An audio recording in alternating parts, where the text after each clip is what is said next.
জনাব ইউসুফ সাহেবকে।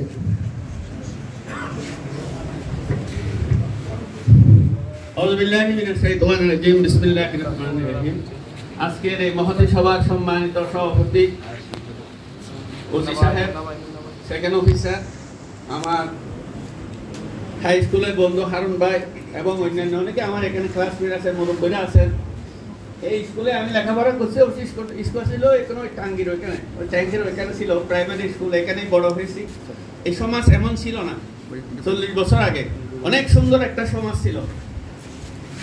আমি শুরুতে শহীদ শান্ত, ওয়াসিম আকরাম সহ যারা শহীদ হয়েছে তাদের স্মরণ করছি, তাদের রুহের মাগফিরাত কামনা করছি। যারা অসুস্থ আছেন, এখনো পঙ্গু আছেন, তাদের সুস্থতা কামনা করছি। আজকেও আল জাজিরার একটা রিপোর্ট আমি বারবার শুনতেছিলাম, ইংরেজিতেও আছে, বাংলাও টাইপিং করে দিছে, এটা শুনতেছিলাম। এক মেয়ে 17 বছর বয়স, তার আশা ছিল ডাক্তারি পড়বে, তার বাপের সাক্ষাৎকার। উনি এই মেয়েটা প্রাণ দিয়েছেন সকাল 10টার দিকে, 5 তারিখ। তখন হাসিনা অর্ডার দিচ্ছিল মানুষকে খুন করার জন্য।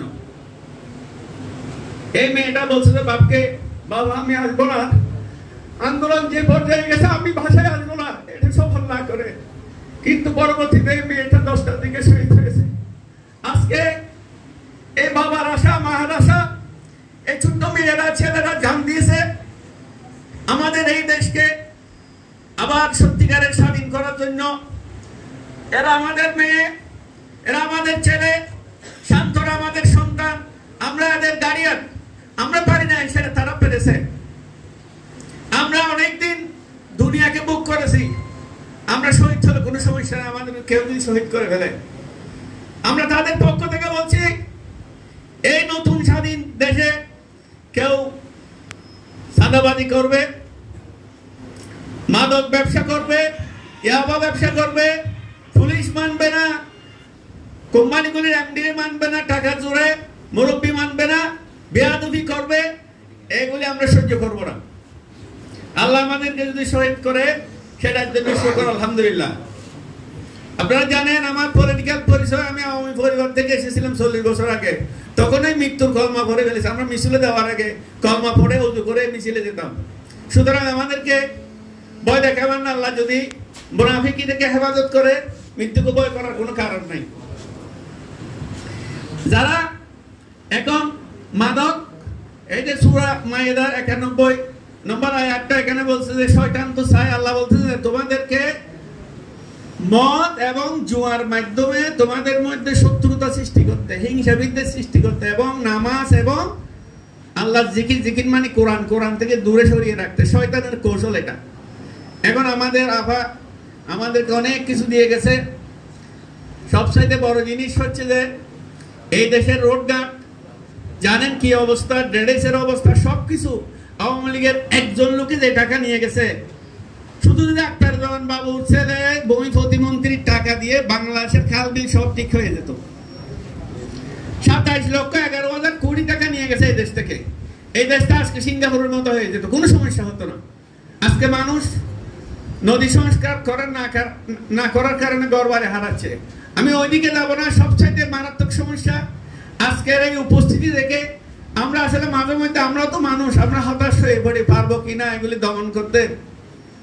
এই মানুষ দেখে আল্লাহর উপর নির্ভর করে আবার সাহস পেতে হয়েছি। সামান্য শর্ট নোটিসে কতগুলি মানুষ এখানে চলে আসে, বোঝাই যাচ্ছে মানুষগুলি কত কষ্ট আছে, এইগুলি নিয়ে কত অ্যাংশাস, কত চিন্তিত মানুষ, কত ব্যতিব্যস্ত, কত কষ্টে আছে। আবার যারা এই সমস্ত করতেছে তারাও ভালো নেই, তারা তো মা বাপ আছে, তারাও আমাদের সন্তানের মতো, তারও মা আছে, তারও বউ আছে, তারও সন্তান আছে, তারও বাপ আছে। তাদের কষ্টটা কেউ আমরা বুঝতে পারবো না, যার উপর আছে সে বুঝবে। বাপকে মারতেছে আবার টাকার জন্য, মাকে মারতেছে, এরকম অনেক কিছু। ইদানিং তো সামান্য কিছু বিচার আচার করতে হয়। বোনদেরকে পিটাচ্ছে, সম্পদ তারগুলি নিয়ে ফেলছে, ওদের আরো দিতে হবে, ওই যে অভ্যাস খারাপ হয়ে গেছে। এরকম হাজারো সমস্যা।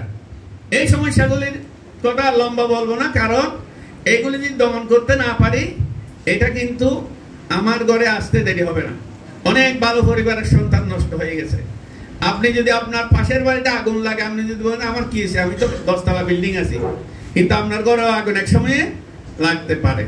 সুতরাং আমাদের প্রথম কাজ হবে মোটিভেশনাল কাজ। যারা এগুলি করে তাদেরকে আমরা বুঝাবো। তারা হয়তো ওই যে বলা হয় রেগে গেলেন তো হেরে গেলেন, আমরা রেগে যাবো না, তারা গাইল দিলেও খারাপ ব্যবহার করলেও আমরা তাদেরকে বুঝাবো, ভাই তোমার এই জিনিসটা ভালো না। আসলে এই সমস্ত যারা করতেছে তারা তো বেশি দিন বাঁচে না। দেখবেন না কতগুলি এই যে ভিক্ষুক আছে, ভালো মানুষ ভিক্ষা করতেছে, কারণ সেই আবার খেতে খেতে নষ্ট হয়ে গেছে, তাকে এখন টাকা পয়সা দিচ্ছে না, কি করবে, টাকা খুঁজতেছে। ওরা তো ভিক্ষাও করতে জানে না, 10টা টাকা দেন 20টা টাকা দেন এরকম করে বলে, খেয়ে হিরোইন খেয়ে বা মাদক সেবন করে এরকম হয়ে গেছে। তাহলে এদেরকে আমরা প্রথম কাজ হচ্ছে এদেরকে বোঝাবো। দ্বিতীয় কাজ হচ্ছে যে এদেরকে বোঝানোর উপরে কোনো ওষুধ নাই। শুধু পুলিশ দিয়ে সব হবে না, পুলিশের দোষ দিলে হবে না। আপনার আমার বাচ্চাটা যদি লেখাপড়া না করে, দুষ্টামি করে, আমি মারপিট করে পড়াইতে পারবো না। এর যদি বুঝাই পারি তাহলে হবে।